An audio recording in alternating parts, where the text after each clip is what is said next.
So I'd like to thank the Nestle Institute for inviting me and to have the honor to speak here. And welcome all of you to the second session of today. So we are moving from the more or less easier part, just breastfeeding, formula feeding, to a much more complex issue, real feeding, complementary feeding, which is in many ways much more complex. So I will talk about complementary feeding mostly in developing countries, not on issues in developed countries, not so in more deprived areas. So I will more focus on growth, on weight, and not on stunting or any other issues. So it's more on obesity and weight. So what are we talking about?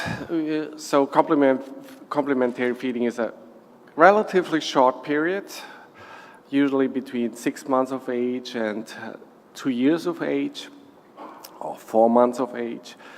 And there are taking place a lot of nutritional changes, but it takes place in a period of high plasticity and growth. And on the other hand, it's a period with a high dependency on parental behaviors, beliefs, traditions, and also cooking cultures, cuisine. So what nutritional changes really take place, and what macronutritional, what quality changes take really place in this period, and do they affect weight and obesity risk in the end? So I will focus on this and not on any proxies. So like, oh, the quality of the food is better if I do this or that. I really focus on growth and weight, nothing else. So what are we talking about? So the WHO is talking on complementary feeding, differentiating in breast milk and then solids, cow's milk, energy-providing liquids, formula, and water. So that's all complementary feeding. But usually in studies and pediatrics, we are differentiating between breast milk or formula feeding and solids, cow's milk, and energy-providing liquids as complementary feeding. But sometimes this is again split up, and we are only talking about solids, or sometimes combination of solids and complementary feeding and cow's milk. So, and taking out energy-providing liquids. So this depends on the studies, and so we basically most of the time I'm talking about solids combined with cow's milk. So what is complementary feeding? Complementary feeding can be defined in timing, quantity, and quality. And what effects does this have? So on the one hand, we can have effects on energy intake. Of course, energy intake increases during complementary feeding, but are there differential increases? And of course, it can impact macro and micronutrient intake, and it could impact metabolism, microbiome. We touched this in the previous session, and it has an impact on flavor shaping. And all of this, in the end, leads to growth or differential growth and increased obesity risk. I primarily will focus on energy intake, macro and micronutrients, not on metabolism, microbiome, and flavor shaping, but because there is not too much literature out anyway. So it's anyway not too much on complementary feeding and really growth. What is complementary feeding influenced by? Concurrent feeding has an impact on complementary feeding.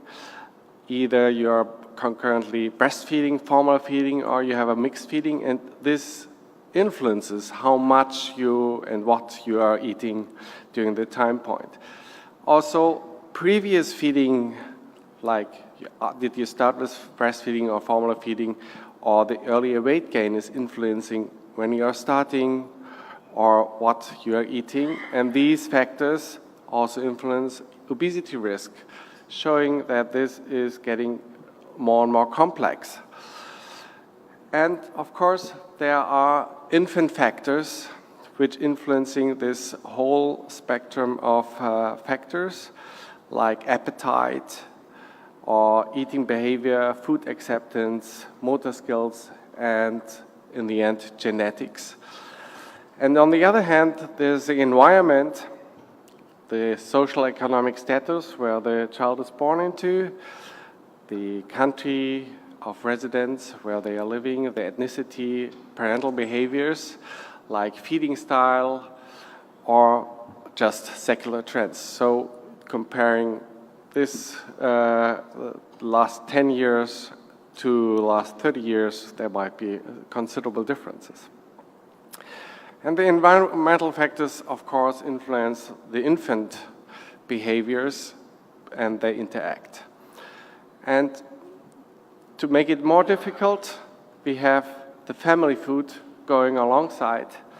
So this is a blueprint what the child is eating during complementary feeding, what is offered, what it sees, what parents eat, and it's actually a much longer duration. The family food is how it's impacting weight gain and growth in the end.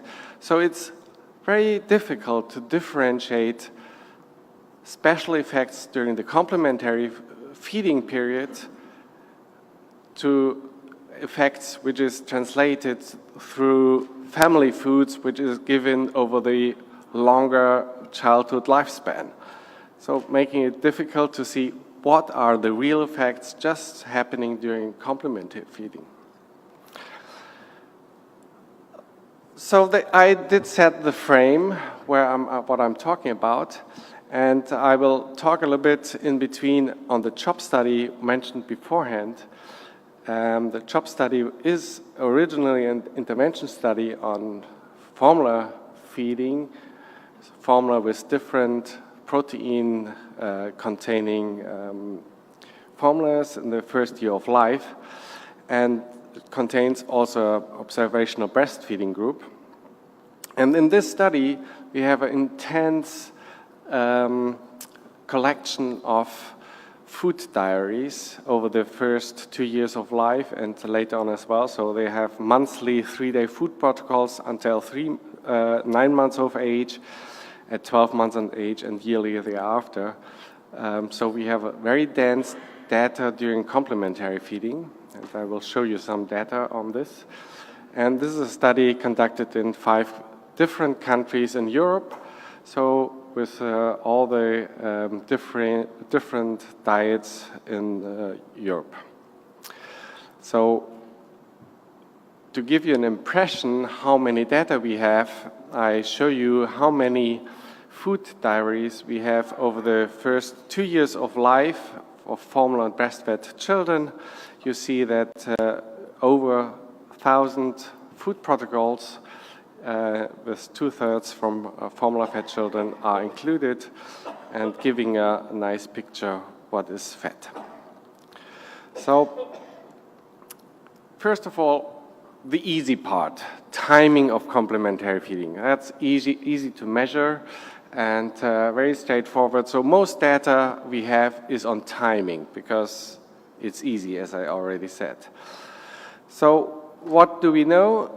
So if you look at the time of introduction of complementary feeding between formula and breastfed children, for instance, you see, first of all, that a considerable number of children are introduced to complementary foods before 4 months of age. This is from the CHOP study.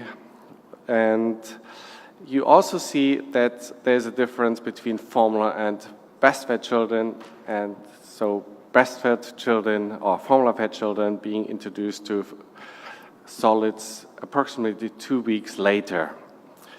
And there's a steep increase that, so until 6 months of age, almost everybody, 2/3 of all children, or more than 2/3 of children, are already introduced to solids in the European context. So differences between formula and breastfed children. And there are also, of course, difference between regions of the world. This is the same picture, more or less, with different dynamics. It's a study comparing introduction of complementary foods in Shanghai, Cincinnati, and Mexico City. And you see the differences between different regions, and you see also that many children are introduced even before 4 months of age to solids. So there is big variation. So what about the effects of timing of complementary foods on growth and obesity? There is a review from 2013 collecting 23 studies, and they found in 5 of 21 studies that there is an association with higher BMI, so only 5 of 21, and 1 in 7 found increased fat mass or fat percentage with early breastfeeding. So they conclude, no, there is no clear association of the timing of complementary feeding and overweight or obesity risk. However, they indicated that the start of complementary feeding before 4 months of age might increase the risk of obesity. There was an update of another group in 2016, just focusing on the comparison about early introduction, so before 4 months of age. And they included 13 studies, and with 63,000 participants, and quite a few incident cases of obesity. And they conclude that the very early introduction, so before 4 months of age, increases the risk of overweight by 18% and the risk of obesity by 33%. So there is a risk if you introduce solids too early. Is there any difference if you are breastfed or formula fed? So does the timing matter, the previous feeding type matter if you introduce solids early or not? There's one study which compared the different timing in formula and breastfed children, and they showed that the breastfed children, it didn't really matter if, so it's a percentage of obese children shown here, but in formula-fed children, they saw a big effect. So there might be a differential effect of early solid introduction by feeding type. Why should that be? So is there any difference in energy intake if you are introduced to solids or not? So this is from the CHOP study in formula-fed children, and here you see the difference in energy between those fed solids in the given month and those not given solids. And you see here that those fed solids in general have higher energy intakes than those who are not. So it adds energy to the diet. Of course it should, but at an earlier time they get more energy. So does this matter? It's another interesting finding. So if you compare the energy intake of those who are introduced early to solids and those who are later in categories, and compare the energy intake over the whole spectrum from 1 month of age to 8 years of age, you see that at every given time point, so that's a mixed model, the early introducers always have higher energy intake. So they are always eating more. So you can speculate on the reasons here, but that's a very interesting finding. So does this matter if the energy intake is higher? So if you relate energy intake at 3, 6, 12, and 24 months on weight for length at 24 months, you see the earlier you are, the effect of the energy intake is higher in the early time points. So the earlier you get more energy, the more effect has the energy. So it is plausible that the early introduction of solids affects energy intakes and increases later weight and obesity risk. So what about quality of complementary feeding? Now it's getting more complicated and less clear. There's also a review from 2013, and there is not too much coming in the last couple of years. There's several studies, of course, but in the end, relating it to growth, there's not too much more.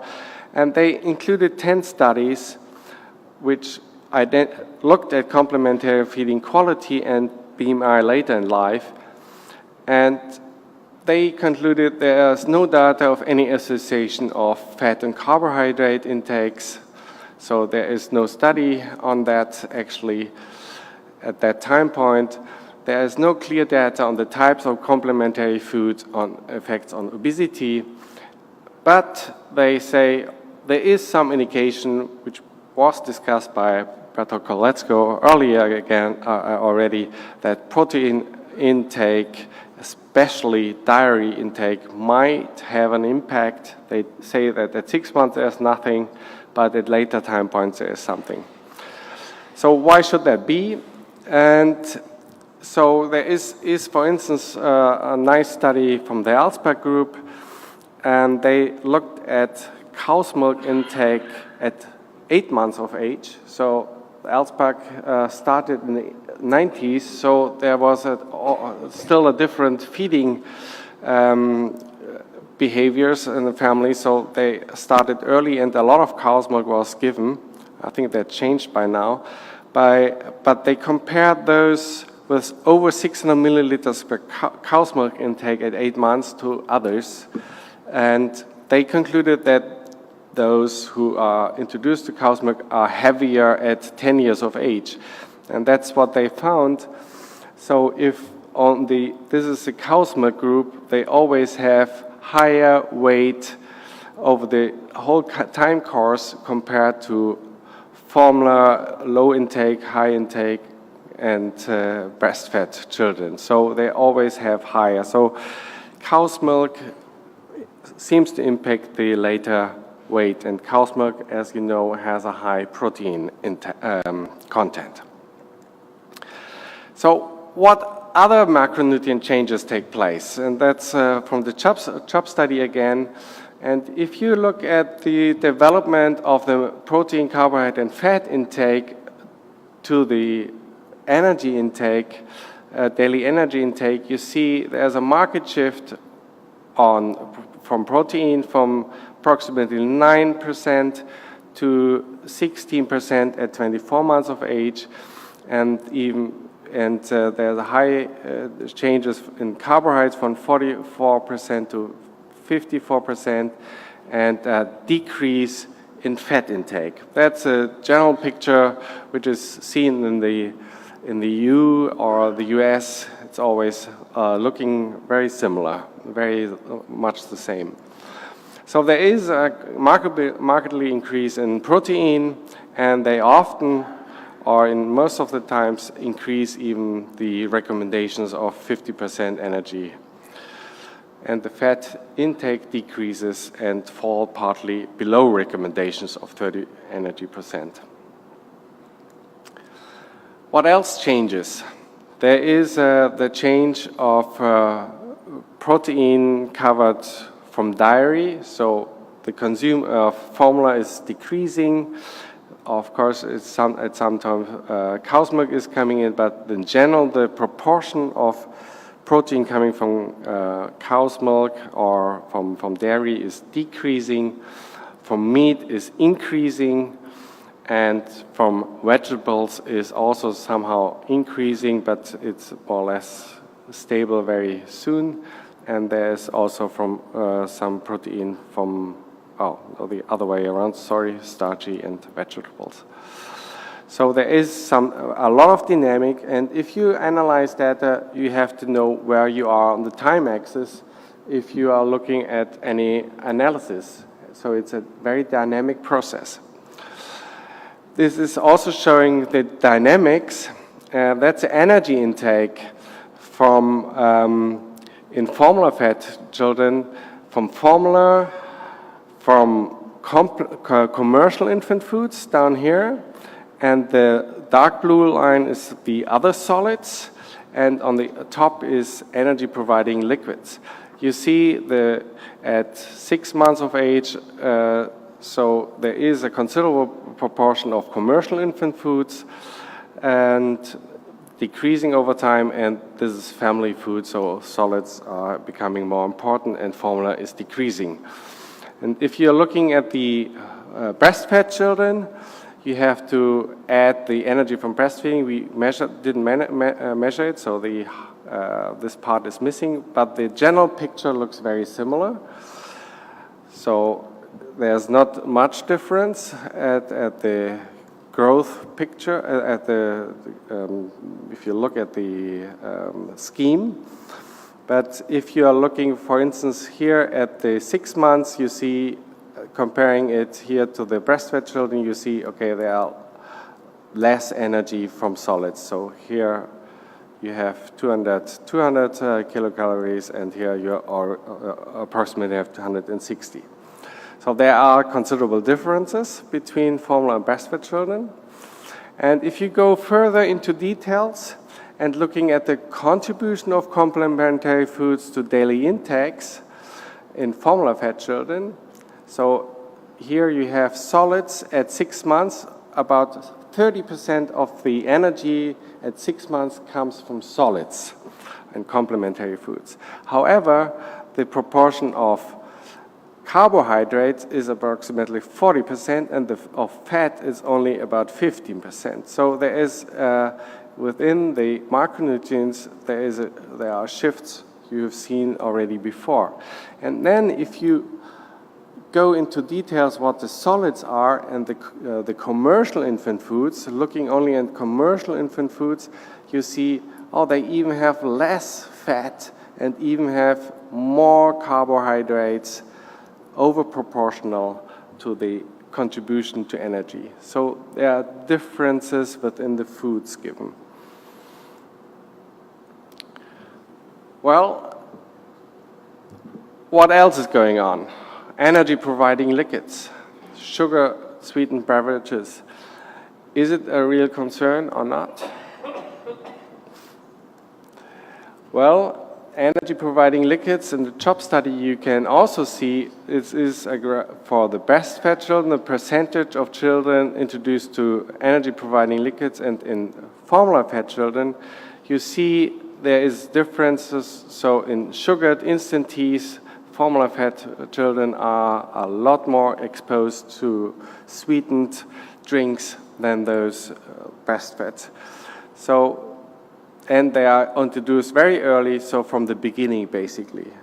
So if you're going to the WHO criteria, they are all not, they are already introduced to complementary foods very early, at 1 month of age. So it varies quite a bit by feeding type. They are introduced early, but the amounts are low, but we have shown that they all add energy. So does it increase obesity risk in the end? That's what we are interested in. Well, there is a systematic review of systematic reviews. That's the latest trend we have because there are a lot of systematic reviews. Everybody is doing some, and we are summarizing here the systematic reviews. And they conclude there's inconsistent evidence that sugared beverages in early childhood have a long-term effect on overweight obesity. So yes, for later time points there is evidence, but not during the complementary feeding. We don't have any evidence. But there were very few studies relating this, so it's making it a little bit difficult. And there's one study I'd like to point you to from Dr. Pan in pediatrics.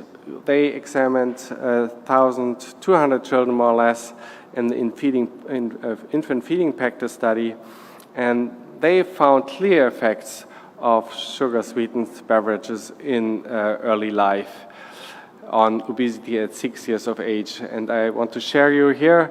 So they looked at obesity at 6 years, and they found increased any sugar-sweetened beverages of 1.2, 1.7 in the odds ratio for obesity.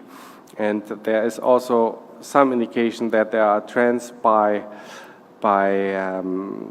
amount consumed, but not so clear. But it clearly shows that there is an increase in obesity risk.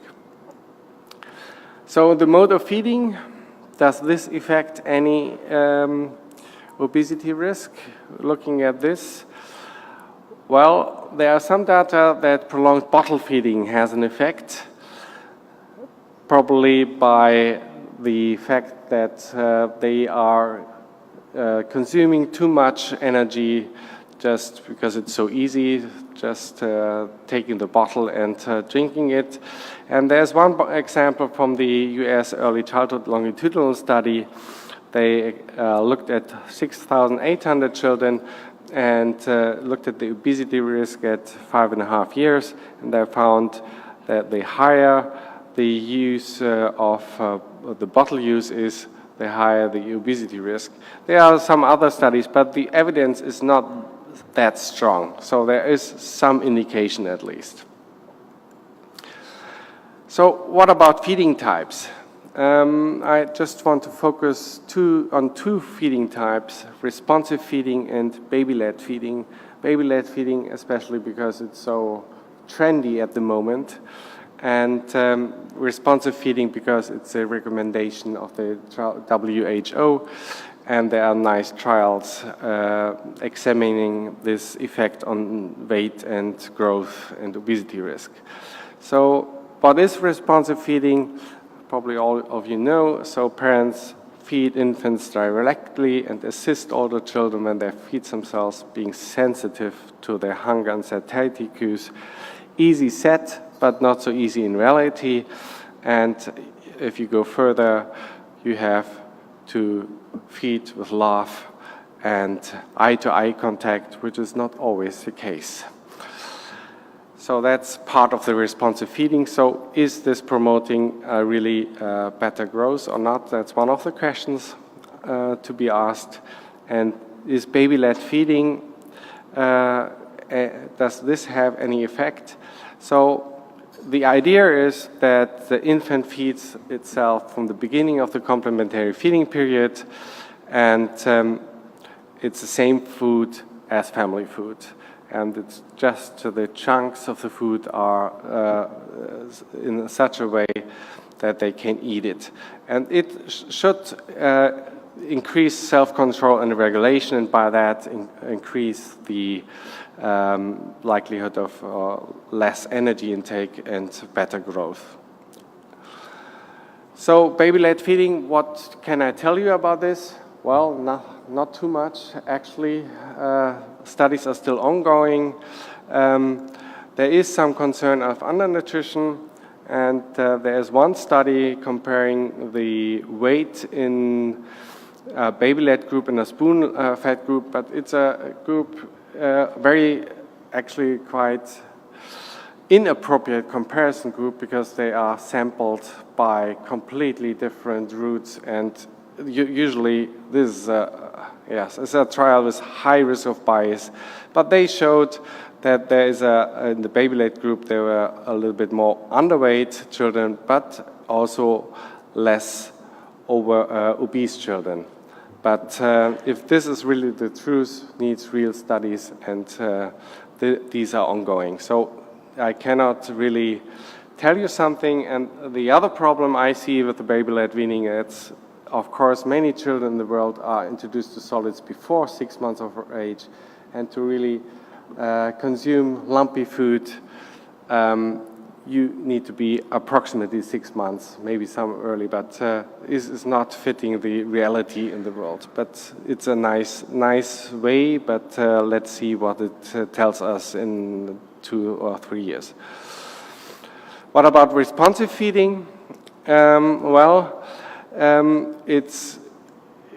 is one nice study from Hauner, the INSIGHT study, looking at the responsive parenting intervention and if it's leading to healthier patterns in the diet and also on the BMI. And they found basically in their study different feeding types or feeding patterns. So that's how people look at it. So they defined different feeding types. And so, for instance, the breast-fed fruit and vegetable group down here, or the formula low diversity variety group. And you see, for instance, here, they are consuming quite a bit of French fries down here. So at 9 months of age, that's certainly nothing we aim at, but they do it. And so the recommendations and what people do are quite a bit apart. And they also looked what effect, so they looked what they taught the intervention group about responsive feeding, and they found that especially formula group, so that's a comparison, the formula fruit and vegetable group was more likely to be the responsive parenting group. So they, especially the formula-fed children, seem to respond to this intervention to promote responsive feeding. And they also looked at the BMI, and they found some effects, but not really consistent. So in the end, they conclude that the responsive feeding showed no clear association with BMI, but the food patterns. So it's, again, only the proxies showing something, but not the intervention in itself. So there's another study, the Nourish randomized controlled trial in Australia. They started at 4 months of age with an intervention also on responsive feeding and increasing exposure to healthy foods and positive parenting, so warmth, encouragement, and self-efficacy. And they started early on at 4 months and then followed those children up to 5 years of age, but they had a considerable dropout rate. But in the end, what they found, borderline effects on overall BMI set score over the whole time period, and especially in the early times when they had more children in the study, they found a positive effect of the intervention. So the responsive feeding, introducing to healthier foods, led to lower BMI set scores. So there was an aim, but it's only borderline, but the trend is pretty clear and obvious. So what is the summary here? Well, I hope I'm not disappointing you too much, because there are not too many studies on complementary feeding and growth and obesity risk, to be honest. So there is a lot of timing, and we can conclude you shouldn't introduce complementary feeding before 4 months of age, as recommended. And you can also conclude there is no benefit if you start complementary feeding between 4 and 6 months or after 6 months. So there's no effect on growth. So you can do it as recommended, at least in the sense for the growth. You shouldn't provide energy-providing liquids during complementary feeding, pretty clear, but it's not done really. You should avoid excessive cow's milk intake. Responsive feeding seems to be beneficial for growth. And I think families of children who are formula fed should be especially targeted, because they have a lot of behaviors that are not related to positive eating behaviors and so on, and have a higher risk of obesity. But in the end, the role of quality of complementary feeding is more or less unclear and needs much more studies. And there are many open questions. I put some on the slides here. So, for instance, is the high dairy protein intake during complementary feeding a real concern or not? We had this question during the previous session. What is the time point where, so in adults, protein to lose weight? In infancy, we gain weight. That's what we say. But what is the time point where we are shifting to the other way? So is it still in the second part, in the second year of life, a concern or not? So we need studies here. Or is the increase in carbohydrates, especially from commercial infant foods, so added sugars, of concern? Do they affect growth? Do they affect later food acceptance and later obesity risk? Is glycemic index playing a role? So this is also for commercial infant foods of importance. So what metabolic effects does complementary feeding have, really? There's almost nothing out. So there's hardly any study really looking at complementary feeding and metabolic effects, and is there any programming taking place or not. And baby-led weaning is an interesting approach, and we need to look at those results coming out in the next couple of years, if it's really improving feeding styles and improving growth and obesity. Thanks a lot.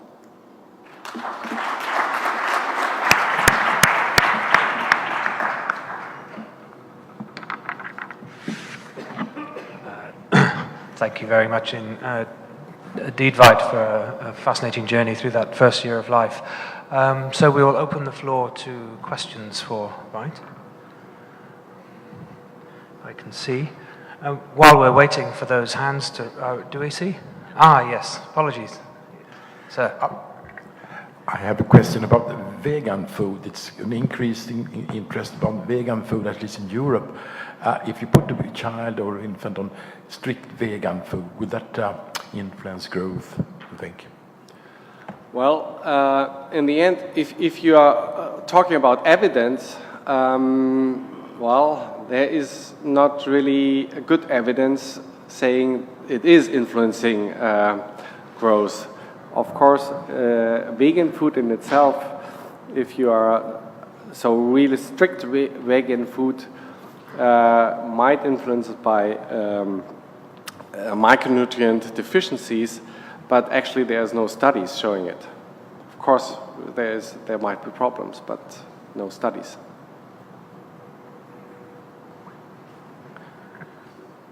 Yes, Susan, please. Thank you. Yes, so the Allspark data on dairy intake and weight, I hadn't seen that data before, and it's pretty impressively different, but I'm wondering if there's what the height of those children was. Did anyone do the weight to height or the BMI percentile? Oh, I'm not sure yet. I'm not sure.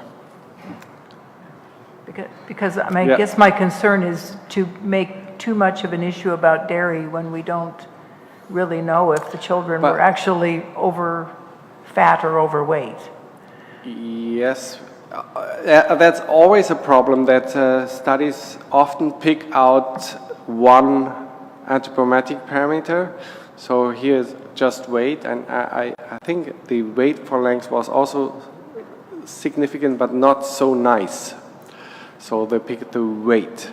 So, but on the other hand, on length, there is hardly any report, or it's only sidetracks in the papers. You really have to search for it, the impact on length gain. Yes, Mahmoud. Yeah. What's your opinion regarding the early introduction of allergic food components to the complementary feed? I mean, if it's introduced like egg, peanut, fish, there was a systemic review recently in 2016 mentioning that early introduction can decrease the allergic response and the more tolerance to these things. So, in general, there's a complete shift in the last 5 years or 10 years. For previously, it was thought it might impact the allergic risk, but this was more because the studies showing this. It was more that those children who are allergic, they didn't introduce the food. So. So the evidence now is that early introduction is certainly better, and the variety of the foods introduced is much larger than originally proposed. So in Germany, the recommendations previously were always one food at a time, always 3 days at least, and then another one, and not the potentially allergenic foods. But now it's not anymore like this. You introduce what's recommended at the age group. But allergy risk is not increased by early introduction. Thank you. Thomas. Yes, I just wanted to comment on vegan diet. We had it up yesterday as well as a question. We have had heated discussions in Denmark about it, and we are, from the Ministry of Health, very much against it when you're talking about below the age 2 years. They argue, the Vegan Society argue, that if you are breastfed up to 2 years, if you get B12 supplements, and if you get a varied diet, you're doing all right. And I think that is right. But I think it's risky business, and we have cases of B12 deficiency with irreversible brain damage admitted. A few of these cases had been published. We had in the 70s the macrobiotic cohort in Holland showing a growth pattern which was very close to what you see in low-income countries because they get too much fiber, too little energy, and too little fat. Of course, if you optimize your diet, it's all right, but we are afraid that it's risky, and we say we don't want brain development to depend on one tablet. So therefore, we have been very much against it. Thank you for clarification. Yes, please, thank you. So is there any relation between time of starting complementary food and further food allergy or incomplete GI enzyme secretion? I mean, starting of different food at inappropriate time. That's picking up the same as I understand it, the same questions we had before. So there, in the former times, people thought, and the first studies showed that there might be an increased risk. But this was in the last couple of years, new studies with a finer and a better design. They showed that there is no increased risk. Question in the front, Dr. Lehr. Thank you very much. Great talk again. When we started the baby-friendly project in the hospitals, we advised the parents, the mothers, to start weaning around 6 months, end of 6 months. Then we had this incidence, these cases of food avulsion, where babies refuse to take the bottle or the food when mom, especially with working mothers, when they go back to work. So now we're advising 4 to 6 months if the baby showed clues of wanting to eat in the 4th month. Was that something you practice as well? The other thing which I would, mother asked me, if I am breastfeeding, should I breastfeed first and give the weaning food? Or what exactly she needs to do that? What I do, I tell the mothers up to 1 year, breastfeed, gap, and then give the weaning food, or the complementary food. Do we have evidence for this? So in general, it depends where you are, when you should start. So the WHO and many bodies recommend 6 months. In Europe, it's 4 to 6 months, depending on the readiness. So, and it depends on the hygiene, on the infectious disease risk in the region. So I think, and how good complementary foods are, and so on. So it's depending on your specific location. So I think it's right, what you're doing seems to be right. And if you are looking at the acceptance of food, it is certainly a good option to breastfeed first and then introducing, because if they know the taste already a little bit and you mix it a little bit, then the rate of acceptance is higher. So it's always a good option. Yes, question from the middle. Thank you. When should complementary feeds be started in babies who are born extremely preterm, according to the actual age or the corrected age? Well, good question. Actually, I'm not that sure about the recommendations here. I have to pass this to somebody who knows that better than me.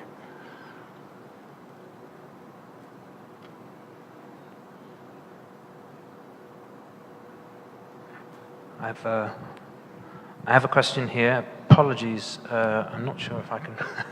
I'm not good at handwriting. I think a question about the risk of high fat. Do you know this? Is there a link between high fat intake in complementary feeding and the later risk of obesity in a child? And is there any association of high fat and metabolic programming?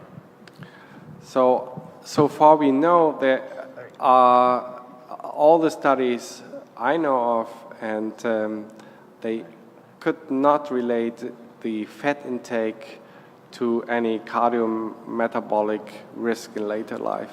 So it seems to be less of a matter than, for instance, protein or too high carbohydrate intake.